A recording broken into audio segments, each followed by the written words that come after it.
అందుకే తల్లి నువ్వు చేస్తున్న పని ఇప్పుడు ఏదైతుందో మన హాస్టళ్లలో ఉండే పిల్లలు స్కూల్ పిల్లలకు బట్టలు ఇస్తారు కదా, ఈసారి పెద్ద పెద్ద కంపెనీలకు ఇవ్వకుండా ఈ ఎస్హెచ్జి గ్రూపులు ఈ ఆడబిడ్డలకే రాష్ట్రమంతా ఇవ్వాలని ప్రభుత్వం నిర్ణయం తీసుకుంది. ఇంకా ఈ మహాలక్ష్మి పథకం ద్వారా ఇంకా 5,000 ఎక్స్ట్రాగా ఆదాయం మిగులుతుంది సార్. రానువైన ఖర్చుల ద్వారా బస్సు ఫ్రీ బస్సు ఎక్కుతున్నారా? బస్సు ఎక్కుతున్నారా అమ్మా?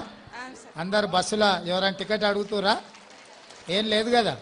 సంతకు వచ్చినా, ఆదిలాబాద్కు పోయినా, ఇంద్రవెల్లికి పోయినా, ఏడుకోయినా ఫ్రీ బస్సులో పోతురు కదా.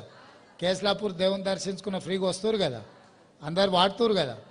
కానీ నిన్నమన్న బీఆర్ఎస్ వాళ్ళు ఆడపిల్లలకు ఫ్రీ బస్సు వద్దు, బంధు పెట్టుర్రి, ఆటోలకు వెళ్తలేవు అని చెప్పి రోజు పంచాయతీ పెట్టిరమ్మ. ఏమన్నా కలిస్తే అడుగుని, ఆడబిడ్డలకు ఫ్రీ బస్సు ఇస్తే వాళ్ళకి ఎందుకంత కడుపు నొప్పి లేస్తుందో, ఎందుకంత కష్టం వచ్చిందో చెప్పుర్రి. ఆడబిడ్డలను ఆత్మగౌరవంతో బతకాలనేదే మన అందరి ఆలోచన. ఇవాళ బట్టి సారు మీకు ఉత్తి చేతులతో రాలే, 60 కోట్ల రూపాయలు బ్యాంకు లింకేజ్ చేయడానికి వచ్చిండు. ఇప్పుడు చెక్ ఇస్తాడు సార్ 60 కోట్లది మీకు. మీకోసమే ఈ ప్రభుత్వం ఉంది.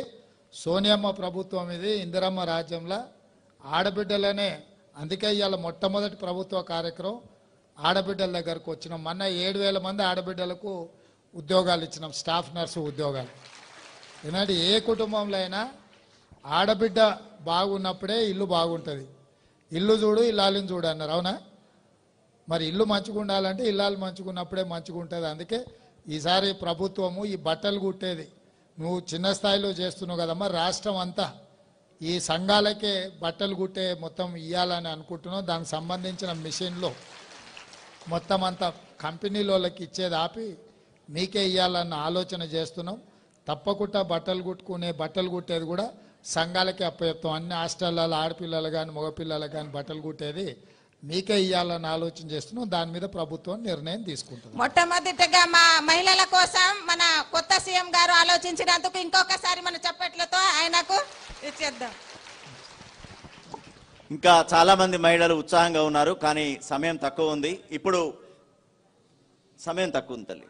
కేస్లాపూర్ నాగోబా దేవుని దర్శించుకొని ఆశీస్సులు అందుకొని ఇప్పుడు కుగ్రామమైనటువంటి మన కేస్లాపూర్ గ్రామ మహిళా సంఘాలని, జిల్లా సమాఖ్యని ఉద్దేశించి వారి యొక్క విలువైన సూచనలు మరియు అదేవిధంగా మీకు సంబంధించిన విషయాలు ఇప్పుడు గౌరవ ముఖ్యమంత్రి గారు యనుమల రేవంత్ రెడ్డి గారు మాట్లాడతారు. గట్టి చప్పట్లతో వారికి స్వాగతం పలకవలసిన